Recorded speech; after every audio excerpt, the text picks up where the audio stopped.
Saturday, man, we got some huge games in NFL on Saturday. Two big behemoth type of games. First, it's Carolina, Tampa. Winner wins the division. You would think this would be an easy one. Hey, Tampa at home, no problem. They're going to win. Listen, Tampa lost to Miami last week. I know Tristan Wirfs was out. They've won without him before, though. Baker Mayfield, there's some thoughts that maybe he's injured and not letting nobody on to it. There's some other thoughts, and I think I'm with this, that they have hit on they went through, they're on the third offensive coordinator in 3 years. The other two, Dave Canales, who's now coaching the Carolina Panthers, and Liam Cohen, who's knocking it out of the park as of right now, with the Jacksonville Jaguars. Now he's on this guy, John Grizzard,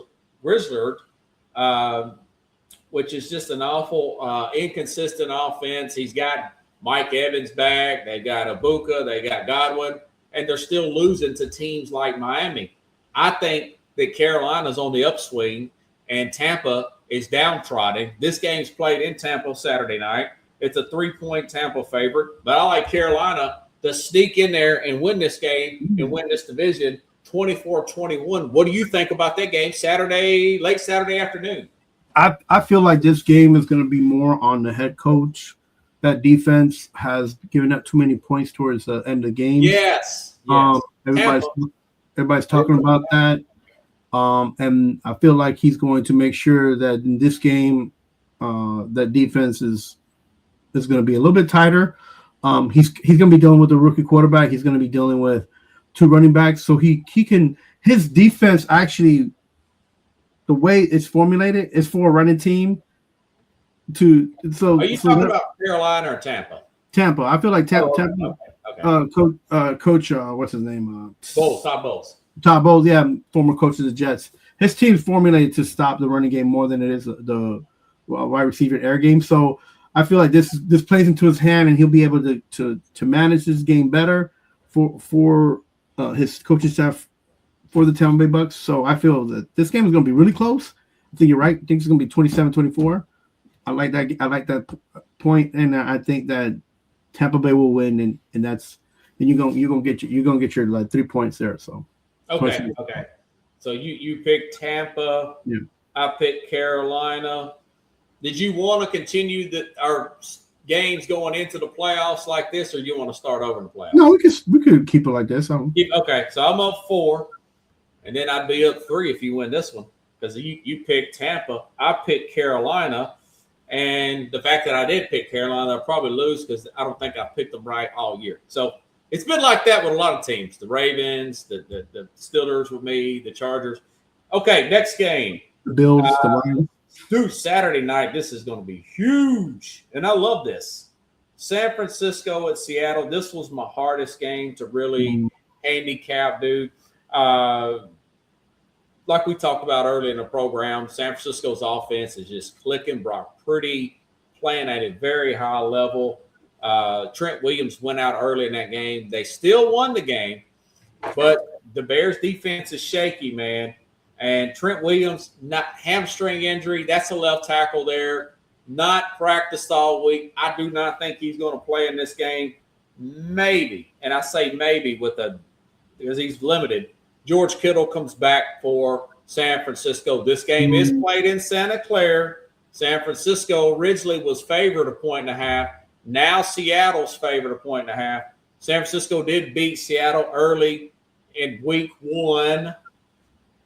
That was before Fred Warner, Nick Bosa, the first-round pick all went out. Just a ton of injuries there for the Frisco defense. Great job by the coaching staff. But this is a lot of points they've been giving up, this San Francisco. We saw it last week against the Bears. I picked the 49ers, the San Francisco. I picked them to get to the Super Bowl this year. I hope I'm wrong, but I'm a realist. I'm looking at it through injuries, game by game.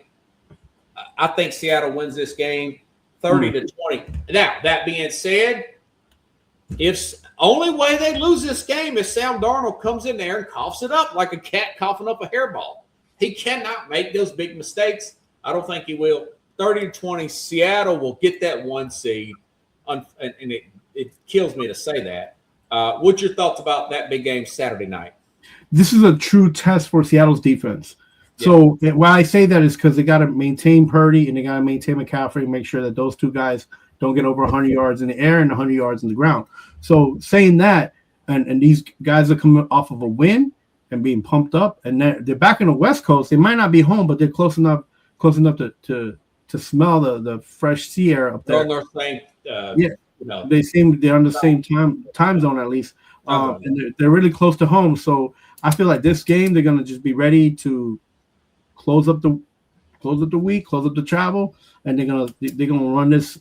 And this game is gonna be 28-21. Seattle's gonna win. Purdy's gonna cough up a couple interceptions. You can only be as good as he's been for so long. I feel like this is one game where he might not be so he'll be sped up in this game because the tackle's not there. Exactly. Yeah. So I feel like he probably will make some mistakes, but he usually is he's done pretty well keeping a clean sheet. But this defense is not that type of defense that'll give him that'll allow him to be clean. So he's gonna get dirty, and I don't think they're gonna be able to score that many points. Right. Yeah, he's going to be sped up. Now, I did note to myself here that Charles Cross, the left tackle, won't play again for Seattle, but he hadn't played in 2 weeks, and they got 2 W's. Now, could special teams play a part? Could Sam Darnold try to do too much and cough the ball? Possibly. I just don't see it happening. The key player for this game for Seattle is going to be Njigba.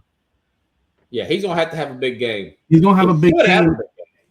Yeah, he's due for another big game. So, 140 yards and a touchdown, 8 catches would not be out of my prediction. Although if I'm San Francisco, I'll say somebody else beats me. I'm doubling him off the line of scrimmage. Well, they have a little bit of problems on the back end. San Francisco does. They got one guy that can cover craziness like crazy, and then the other guy. Yeah, they don't get sacks, though. That's the problem. So, yeah. When you don't get any sacks like that, and you're not getting any pass rush, Darnold could just run ahead and get yards on his own. And so they could use the running game that way. It doesn't look good for Frisco, but hey, listen, you got to play the game. Anything can happen. They can play above their heads. They played above their heads all year. And if there's rain, it changes everything, right? If there's rain, and they have a consistent running game with McCaffrey, Yeah, if there's rain, and that changes everything for both teams. I think I don't know if it's going to be a rain. I don't think Santa Clara's got to have a problem, but it does rain and cold California winter day. Yeah, I mean, I don't think it's going to be an issue, but no, it was nice at the Rose Bowl today. The Rose Bowl looked nice, bro. It looked like they was playing in the middle of summer. A 40% chance Saturday, but it might rain, but they're used to it there. I mean, we'll see what happens. I said 30-20, but you never know. Both teams are used to that because they play up there. It's in their division. Okay, the big one of the week here. Oh, by the way, technically, if Jacksonville wins, they're going to win the AFC South. They're a double-digit favorite over Tennessee. Does Tennessee have a chance against Jacksonville? I think Tennessee has a chance.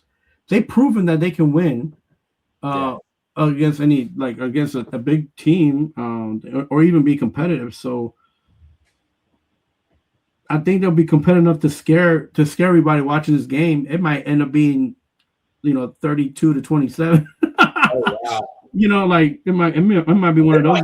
Interesting for a half, and then I think Jacksonville will run out. Jacksonville should go in there and just wipe the floor with Tennessee. Yeah. But if they go in there and thinking that this is going to be an easy game, they're gonna regret that.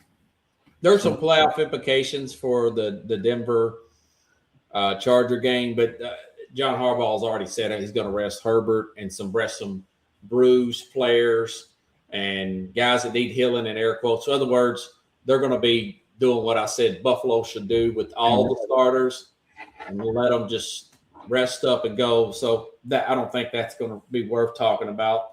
That's just like a little tidbit on that game. Okay, now the big one of the week, Sunday night, the Sunday big one. I think the biggest game of the week is that Seattle San Francisco game. But this is second. This one's second. Baltimore Pittsburgh today, folks, Lamar Jackson, full participant. I read up on that. Todd Monken said this is the best he's looked in a while. That's the offensive coordinator for the Ravens. Meanwhile, the Steelers lost last week to Cleveland. That was their Super Bowl because DK Metcalf, that really hurt San Francisco, or that really hurt the Ravens. Plus, their Washington, their tight ends out. They're going to have to rely on Freiermuth. Now, they got their second receiver, got injured last week. He's supposed to play. This guy named, I think his name is Calvin Austin, number 2 receiver, kind of a young guy. There's a little bit of trust there. It's getting a little better as the season went along between him and Rodgers. And TJ Watt, puncture lung, he might play. He might come back. So that's going to help the Steelers. But overall, the Ravens, Lamar Jackson, full participant.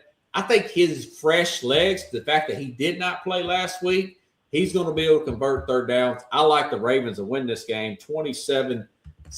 They pull away late and win by double digits. It's going to be played at Pittsburgh, and they get away with Bush League plays at home. They're going to play their guts out, but I think they'll run out of gas in the second half. What's your thoughts about Ravens-Steelers? This Sunday night game will definitely depend on the running game for the Steelers. If they get a good running game from their running back, who's very, how am I going to say, he's very inconsistent. But then again, that line is kind of iffy too. If he could get going, then Rodgers can be free. And what I mean by that is that he can make those throws.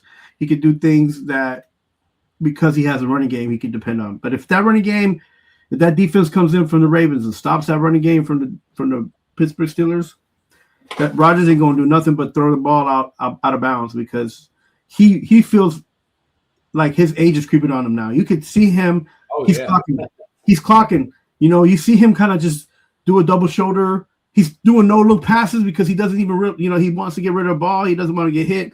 So this all depends on if Pittsburgh get the running game going. If not, what's your prediction? I think the Ravens are going to win this. This one's going to be close. I think it's going to be low scoring, though, man. I think this is going to be like 17-12, man. 17-12 Ravens. I said 27-17. Ravens pull away late. I think Lamar's legs are those rested legs. He's going to be like a running back coming on. I would love